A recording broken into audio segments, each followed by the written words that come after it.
Madame la présidente, mesdames, messieurs, bonjour. Je vais vous présenter maintenant les résultats d'un essai qui a porté sur l'alimentation de la truie allaitante et qui s'inscrit dans un contexte de recherche de solutions nutritionnelles permettant d'atténuer les effets du changement climatique sur ses performances et, comme cela a été dit ce matin déjà, éventuellement sur son bien-être, puisque c'est un des critères qui a été d'inconfort qui a été relaté.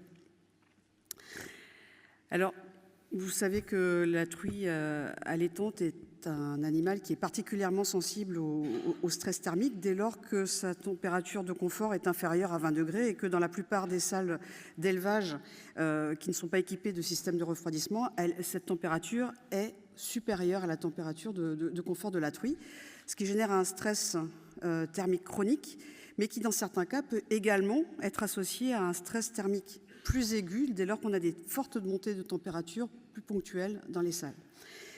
Donc nous sommes intéressés à la recherche de solutions permettant d'augmenter l'ingéré énergétique des truies lorsqu'elles sont exposées à des situations de stress de telle façon à ce qu'on puisse l'aider à ingérer plus d'énergie sans forcément dégager plus de chaleur. Alors, quand on parle de la chaleur, de réduire la chaleur dégagée par la truie, on va s'intéresser principalement à l'extra-chaleur qu'elle dégage lorsqu'elle utilise de façon métabolique l'énergie qu'elle ingère. Et donc, en l'occurrence, cette extra-chaleur, en gros, c'est ce que vous calculez lorsque vous faites la différence entre l'énergie métabolisable ingérée et l'énergie nette ingérée. Cette extra-chaleur a plusieurs composantes, dont notamment une composante à court terme qui consiste à un dégagement de chaleur dans les heures qui suivent la prise alimentaire. Et donc ça contribue à la production d'extra-chaleur totale. Donc pour jouer sur la première composante à court terme, nous sommes, quand je dis nous, en fait j'ai oublié de dire en introduction que c'était quelque chose qui était réalisé en collaboration avec l'INRAE, donc notamment David Renaudot.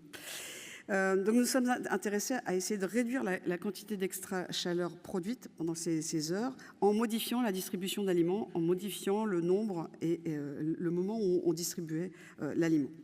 Dans le deuxième cas, il s'agissait plutôt d'augmenter la teneur en énergie nette ingérée sans augmenter l'extra-chaleur, c'est-à-dire en essayant de faire en sorte que le ratio entre EN et EM soit plus bas et également en concentrant un peu plus l'aliment en énergie nette.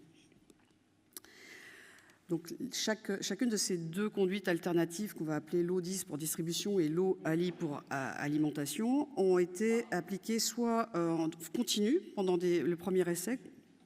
Nous sommes intéressés dans ce cas-là à une situation de stress thermique chronique, où elles ont été utilisées seulement quand il y avait des vagues de chaleur en alternative de la conduite témoin. Donc en l'occurrence, si on décrit un petit peu plus ces traitements-là que nous avons appliqués à chaque fois dans chaque essai sur 3 bandes de 24 truies, il y a la distribution tout d'abord de la conduite témoin consistait à 4 plages de mise à disposition de l'aliment qui s'étalaient entre 7h du matin et 19h30. Et au contraire, dans la conduite alternative de distribution, vous voyez qu'on a fait sauter la plage de distribution du milieu de l'après-midi, vers 15h. On a essayé d'éviter un peu ces heures très chaudes dans la journée. On a aussi réduit la part de l'alimentation du jour qui était distribuée aux 2 créneaux de fin de matinée et début de soirée. Et on a rajouté 3 créneaux de distribution qui étaient plutôt nocturnes, donc à partir de 21h le soir, et 2 autres vers 1h du matin et 4h30 du matin. Ça, c'est pour les 2 lots témoin et 10, et le lot Ali était alimenté comme le lot témoin. En ce qui concerne maintenant les caractéristiques de l'aliment, donc nous avons fait en sorte d'augmenter la teneur en énergie nette pour passer de 9,5 à 10,3 mégajoules par kilo. Et vous voyez le ratio entre EN sur M qui passait de 73,6 à 76,3. Et ça a été possible en baissant la teneur en matière azotée totale de l'aliment, mais en maintenant les acides aminés essentiels, en baissant la teneur en parois végétales, vous voyez le critère sur le NDF ici, et en montant un petit peu les lipides et l'amidon. Concrètement, qu'est-ce que ça implique? Ça veut dire que pour 10 mégajoules d'énergie nette ingérée, eh bien dans le cas avec le lot Ali, ça correspond à 100 grammes de moins d'aliments et à un dégagement d'extra-chaleur de 0,5 mégajoules de moins. Le lot 10, lui, recevait l'aliment témoin, donc alimenté avec comme l'aliment à faible teneur en énergie. Alors, les mesures et puis calculs, analyses statistiques sont décrites dans l'article, dans le PDF que vous avez téléchargé. En ce qui concerne directement les résultats, donc tout d'abord les résultats de l'essai 1 en situation de stress chronique. Vous avez ici la part de l'aliment ingéré dans chaque créneau de distribution pour les 2 lots qui étaient alimentés avec la même dynamique. Et ici, on rajoute la répartition de l'ingéré pour le lot 10. Vous voyez que il y a une consommation d'aliments qui a lieu à 3 créneaux spécifiques nocturnes et un effet significatif à 2 des créneaux où les 3 lots sont alimentés, mais ce qui est lié directement au fait qu'on autorisait seulement 10% de la distribution d'aliments sur ce créneau-là pour les truies du lot 10. Si on regarde maintenant sur l'ensemble de la lactation, qu'est-ce qui s'est produit, donc en moyenne pour les 3 bandes, on s'aperçoit qu'on a un effet significatif sur l'ingestion exprimée en kilos par jour, effet significatif qui est lié principalement aux truies du lot Ali qui ont consommé plus d'aliments que les 2 autres lots, les 2 autres n'étant pas significatifs. Cela se répercute, comme attendu, sur la quantité d'énergie nette ingérée.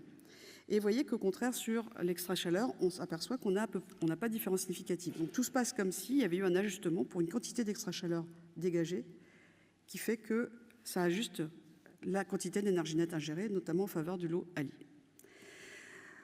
En termes de performance de lactation, qu'est-ce qui se passe? Donc vous avez ici la perte de poids, d'épaisseur de lard, d'épaisseur de muscle dorsal exprimée en pourcentage de la valeur à la mise bas, qui traduit la mobilisation des réserves de la truie, et on ne voit pas de différence significative sur les 2 premiers critères, mais en revanche, on voit une épargne de la mobilisation du muscle pour les truies du lot Ali. Donc tout se passe comme si l'énergie supplémentaire ingérée avait permis de protéger la mobilisation d'énergie dans le muscle. Et ça, c'est un facteur favorable potentiellement pour préserver les performances de reproduction après le sevrage. Sur la vitesse de croissance de la portée, qui reflète la production laitière de la truie, bien, nous avons une valeur qui est plus élevée sur le lot Ali, mais pas de façon significative, alors que le dispositif était programmé pour quelque part faire en sorte que cet écart de vitesse de croissance soit significatif, mais en conditions classiques de température. Donc là, ce que ça traduit, le fait que ce ne soit pas significatif, c'est qu'il y a probablement une forte variabilité de réponse des truies plus grande que lorsqu'on réalise un essai en conditions moins extrêmes. Si on s'intéresse maintenant à l'essai numéro 2, donc on a modifié la conduite alimentaire seulement pendant des vagues de chaleur. Ça a concerné, selon les bandes, un peu moins d'1 à 2 semaines sur les 4 semaines de la lactation.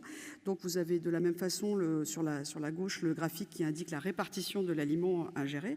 Mais il semble cette fois qu'il y ait eu un effet différent de l'alimentation des truies du lot 10, puisque sur la gauche, surligné en jaune, ça correspond seulement au jour de plage de chaleur d'application du traitement. On voit que cette fois, la consommation est significativement plus élevée que celle des témoins.